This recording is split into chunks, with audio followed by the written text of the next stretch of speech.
HOA stole my land. I let them build 10 buildings, then took it all legally.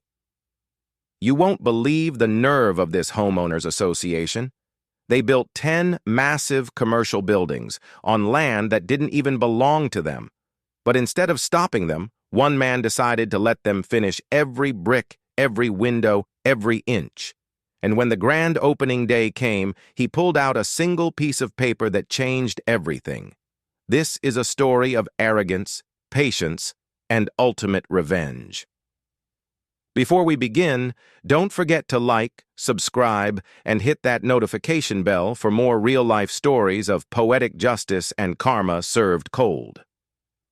Thomas Green was a quiet man in his late 40s who had inherited a large piece of land from his late father on the outskirts of Oak Ridge Hills, a luxurious, HOA-controlled neighborhood filled with modern homes and shiny Teslas.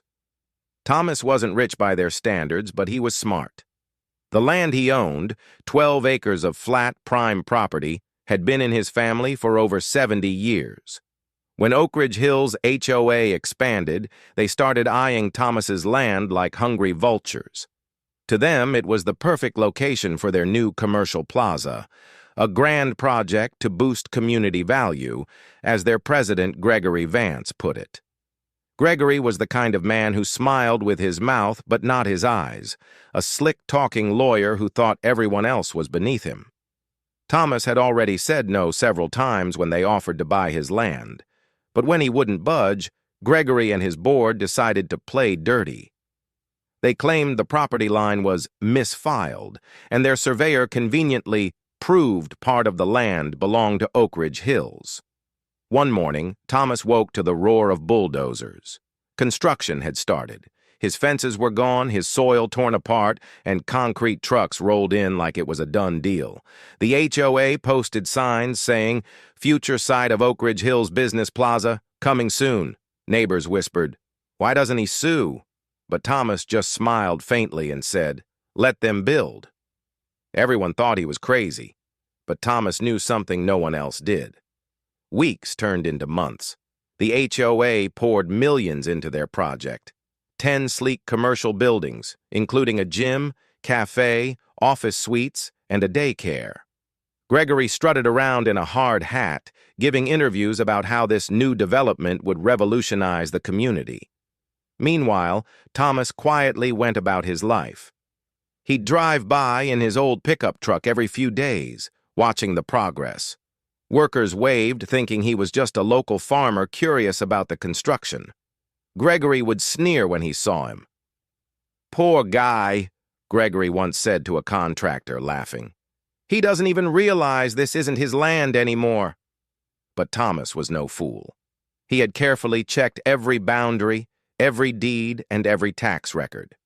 The HOA's survey was a fraud, and the original land deed, signed and notarized decades ago, still gave Thomas full ownership. He even had the documents verified at the county clerk's office just to be sure. Thomas's lawyer friend, Jordan, warned him, "They're building millions of dollars worth of property on your land. You need to act now before they finish." But Thomas only replied, "No rush. The higher they build, the harder they'll fall."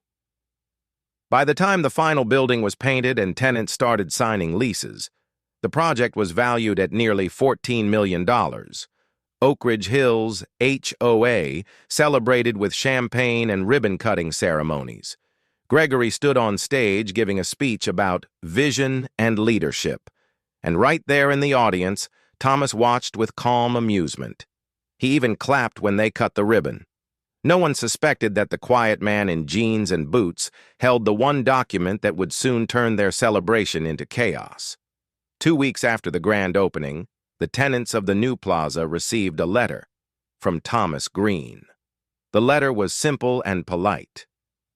"Dear tenant, I am the legal owner of the land your building occupies. Your current lease with Oak Ridge Hills HOA is invalid. Please contact me directly to arrange proper tenancy terms within 14 days. Sincerely, Thomas Green, property owner." When tenants brought the letter to the HOA office, Gregory exploded. "This man is delusional," he barked. "We own that land. He's just bitter we didn't sell him a condo." But when they checked county records, their confidence started to crumble. The title, the deed, and the parcel ID all pointed to Thomas Green. The HOA immediately called an emergency meeting. Gregory tried to bluff it out. "We'll sue him for fraud," he said, but their lawyer, pale-faced and sweating, told them the truth. "He's not lying. The land's still his.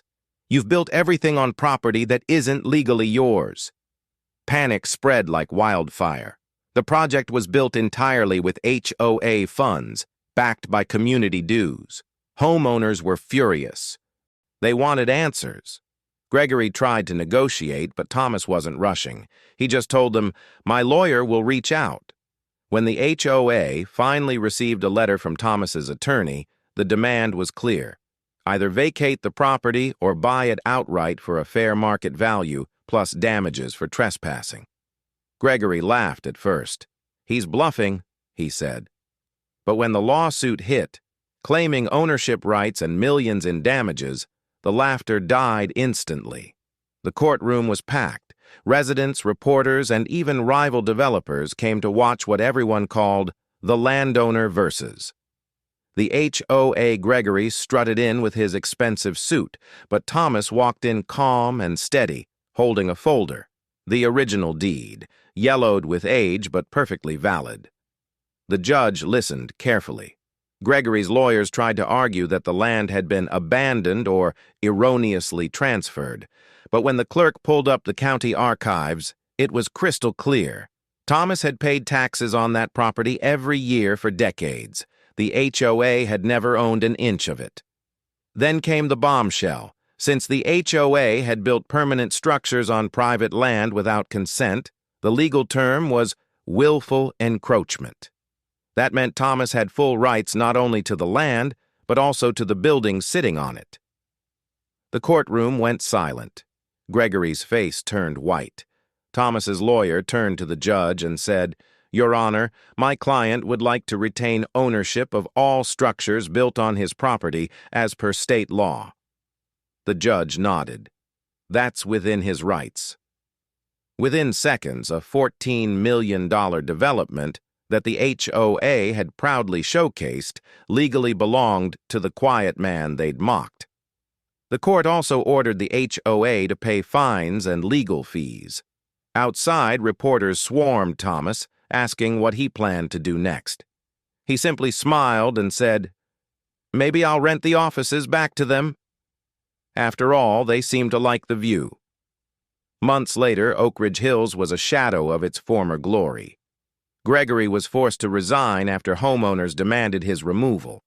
The HOA faced bankruptcy, and residents were slapped with special assessments to pay off the lawsuit.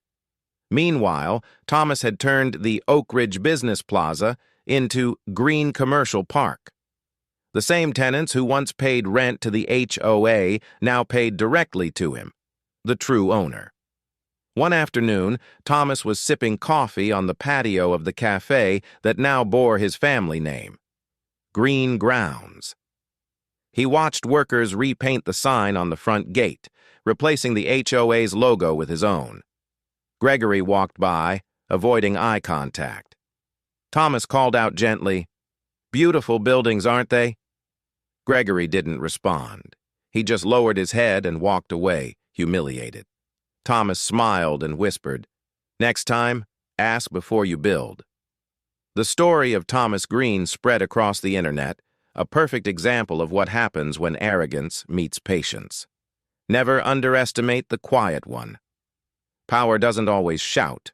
Sometimes it waits, watches, and strikes when the time is right. Greed and pride can build tall walls, but justice? It owns the ground beneath them.